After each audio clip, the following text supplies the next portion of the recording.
Hello everyone, Radhe Radhe. Akshaya Tritiya आने वाले हैं और अक्षय तृतीया के दिन लड्डू गोपाल जी की विशेष सेवा कैसे करें, तो इसी विषय पर आज हम बात करेंगे। तो लड्डू गोपाल जी के चंदन श्रृंगार हम कैसे करें और चंदन सेवा हम कैसे प्रदान करें और अक्षय तृतीया की पूजा हम कैसे करें। तो अक्षय तृतीया के दिन आप कोशिश करें सुबह जल्दी उठ के स्नान करें। पहले आप स्नान आदि कर ले, उसके बाद आप लड्डू गोपाल जी को जगा लीजिए। अगर आप लड्डू गोपाल जी को जगाने के बाद दूध का भोग लगाते हैं तो दूध का भोग लगा दीजिए। देखिए मेरा मंदिर छोटा है तो हम अलग से चौकी लगा के आपको पूजा करके दिखाऊंगी। तो हम एक चौकी लगा लेंगे और चौकी के ऊपर आप लाल या पीले रंग के वस्त्र बिछा लीजिए। तो सबसे पहले हम लड्डू गोपाल जी को स्नान कराएंगे। तो स्नान कराने के लिए आप तांबे का, पीतल का या कांसे का कोई भी पात्र ले ले। अगर आपके पास नहीं है तो आप स्टील का कोई भी पात्र आप ले सकते हैं और उसमें हम फूल डाल लेंगे। अब हम छोटे से लड्डू गोपाल जी को स्नान कराएंगे। तो देखिए अक्षय तृतीया के दिन लड्डू गोपाल जी के लिए बहुत विशेष होता है, तो बहुत ही प्रेम पूर्वक आप लड्डू गोपाल जी को स्नान कराएं। इस दिन बांके बिहारी जी के चरणों के दर्शन किए जाते हैं और इस दिन बांके बिहारी जी के चरणों के दर्शन करने से भक्त के जीवन में सुख, सौभाग्य और समृद्धि आती है। और इस दिन चंदन सेवा भी प्रदान की जाती है। तो देखिए यहाँ पे हम लड्डू गोपाल जी को स्नान करा दिया है। इसके बाद हम लड्डू गोपाल जी को अच्छे से पोंछ लेंगे और जो स्नान का जल है पौधों में या तुलसी जी में हम डाल देंगे। इसके बाद देखिए यहाँ एक प्लेट में हम स्वस्तिक बना लेंगे। इसके बाद हम प्लेट के ऊपर लड्डू गोपाल जी को विराजमान कर देंगे। इसके देखिए हमें चंदन तैयार करना है। तो अगर आपके पास लकड़ी का चंदन है तो आप उसे घिस ले, नहीं तो अगर आपके पास पाउडर वाला चंदन है तो आप इस तरह से लेप बना ले।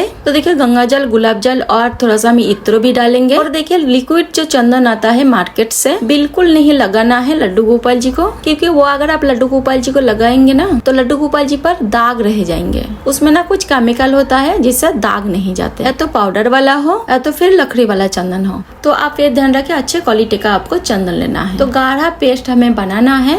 तो देखिए इस तरह से गाढ़ा पेस्ट बना के तो बहुत ही प्रेम पूर्वक हम लड्डू गोपाल जी पर इस तरह से चंदन का लेप लगा देंगे। तो देखिए अगर आपको श्रृंगार वगैरह करना आता है तो लड्डू गोपाल जी पर चंदन से आप श्रृंगार भी कर सकते हैं, लेकिन मुझे श्रृंगार करना तो नहीं आता। हम तो लड्डू गोपाल जी के पूरे शरीर में चंदन लगा देती हूँ। बस आंखें या लिप्स बचा के हम लड्डू गोपाल जी के पूरे शरीर में चंदन लगा देंगे। तो देखिए इस तरह से हम सिर पर भी लड्डू गोपाल जी के चंदन लगा देंगे। लड्डू गोपाल जी को बहुत शीतलता मिलती है चंदन लगाने से, इसीलिए अक्षय तृतीया के दिन चंदन प्रदान की जाती है। क्योंकि इस दिन क्या है, गर्मियाँ बहुत ज्यादा बढ़ जाती है तो ठाकुर जी को शीतलता प्रदान करने के लिए चंदन सेवा दी जाती है। तो देखिए लड्डू गोपाल जी के चंदन श्रृंगार तो हो गया है। अब हम लड्डू गोपाल जी के लिए चंदन का लड्डू बनाएंगे। अक्षय तृतीया के दिन लड्डू गोपाल जी चरणों में चंदन का लड्डू समर्पित किया जाता है। बांके बिहारी जी के लड्डू गोपाल जी के चरणों दर्शन किया जाता है इस दिन। और ये जो चंदन का लड्डू है ना समर्पित करना बहुत शुभ माना जाता है। तो देखिए इस तरह से जो पाउडर वाला चंदन है थोड़ा पानी डाल के एक कप डो बना ले। तो देखिए इसका गोल गोल करके इस तरह से हम एक लड्डू बना लेंगे। ज्यादा लिक्विड ना करें नहीं तो लड्डू नहीं बनेगा। तो देखिए यहाँ पे चंदन का लड्डू बनकर तैयार हो गया है। इस तरह से इसके ऊपर हम एक तुलसी दल रख देंगे हम। तो देखिए लड्डू गोपाल जी के चंदन सूख गया है, इसलिए हम लड्डू गोपाल जी के श्रृंगार भी कर दिया है। और मेरे लड्डू गोपाल जी के श्रृंगार आपको कैसे लगा कमेंट करके जरूर बताना। तो देखिए पूजा आप मंदिर में कर सकती है और अगर आपके मंदिर छोटा है तो अलग से चौकी लगा के भी आप पूजन कर सकती है। अब हमें एक मिट्टी का घड़ा भर के रखना है। इस मिट्टी के घड़े को हमें दान करना होता है। अक्षय तृतीया के दिन मिट्टी का घड़ा दान करना बहुत अधिक महत्व होता है। तो आप मिट्टी का घड़ा जल से भर के आप जरूर दान करें। तो देखिए अगर आप चौकी लगाना चाहते हैं तो चौकी भी लगा सकते हैं और अगर आप चौकी लगाना ना चाहे तो उस जगह को साफ सफाई करके 2-4 दाना गेहूं का रखकर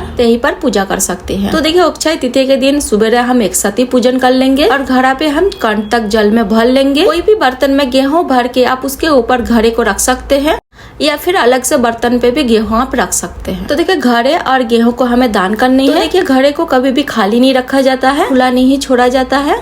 तो उसको आप ढक दीजिए और घड़े के ऊपर हम कोई भी ऋतुफल रख देंगे। अगर ऋतुफल नहीं है तो आप चीनी भी रख सकते हैं। और घड़े के कंठ में हम कलवा बांध देंगे और स्वस्तिक भी बना लेंगे। अब हम लड्डू गोपाल जी के लिए आसन लगा लेंगे। तो पीले रंग के वस्त्र बिछा के आप लड्डू गोपाल जी के लिए आसन लगा ले। उस पर हम लड्डू गोपाल जी को विराजमान कर देंगे। फिर हम दिया जलाएंगे। तो देसी घी का हमें दिया जलाना है। तो देखिए दीपक प्रज्वलित कर लेंगे और दीपक का पूजन भी कर लेंगे, क्योंकि दीपक हमारा पूजा का साक्षी मानी जाती है। उसके बाद हम जल के छींटे लगा के चौकी का हम शुद्धकरण कर लेंगे। उसके बाद हम फूल समर्पित करेंगे। तो देखिए लड्डू गोपाल जी को, घड़े को, सभी को हम फूल समर्पित कर देंगे। फूल समर्पित करने के बाद अब हम लड्डू गोपाल जी को चंदन का लड्डू समर्पित करेंगे। तो देखिए लड्डू गोपाल जी के चरण चरणों में हमें चंदन का लड्डू समर्पित करना है और लड्डू पे तुलसी आप जरूर रख ले। तो देखिए चंदन का लड्डू समर्पित करने के बाद अब हम लड्डू गोपाल जी को जल समर्पित कर देंगे। तो देखिए भोग लगाएंगे, तो भोग में हम लड्डू गोपाल जी को ठंडे ठंडे फलों का भोग लगाएंगे। इस टाइम पे जो ऋतु फल आते हैं ना ठंडे, तो उनका भोग हम लड्डू गोपाल जी को इस दिन लगाएंगे। तो आप आम, तरबूज, खरबूजा, काकड़ी सब चीजों का भोग आप लड्डू गोपाल जी को लगाए। और इस सब का दान करना भी बहुत महत्वपूर्ण होता है इस दिन। और देखिए एक पत्र में चीनी भर के हम घर के पास ही रख देंगे और कुछ दक्षिणा भी रख देंगे। उसके बाद हम धूप दीप दिखा के आरती करेंगे। बहुत ही प्रेम पूर्वक हम लड्डू गोपाल जी की आरती करेंगे और प्रेम पूर्वक आरती करने के बाद हाथ जोड़कर पूजा में रही कमियों के लिए क्षमा याचना करेंगे और मेरे परिवार के मनोकामना पूर्ति के लिए प्रार्थना करेंगे। तो इस तरह से मेरा पूजा पूर्ण हो जाएगी।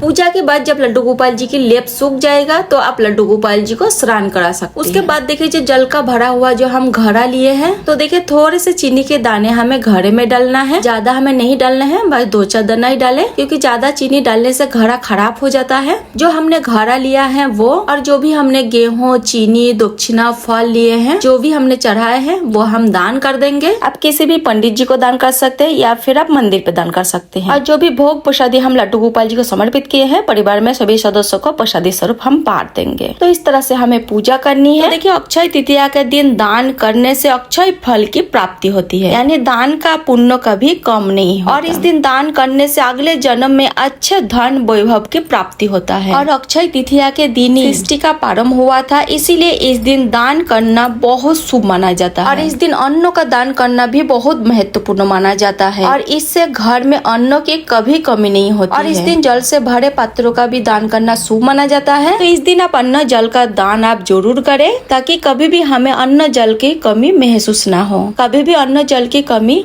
सहन न करनी पड़े। इसीलिए आप भी चाहे ज्यादा ना हो सके थोड़ा ही दान करें, लेकिन जल का भरा हुआ घड़ा और अन्न का दान आप इस दिन जरूर करें। तो आप इस तरह से बहुत ही सरल विधि से अक्षय तृतीया के दिन आप पूजा कर सकते हैं। तो अगर आपको ये वीडियो पसंद आया तो वीडियो को लाइक आप जरूर कर देना। सरल पूजा विधि वीडियो देखने के लिए मेरे चैनल को सब्सक्राइब आप जरूर करना। फिर मिलते हैं किसी और वीडियो के साथ, तब तक के लिए राधे राधे, जय श्री कृष्णा।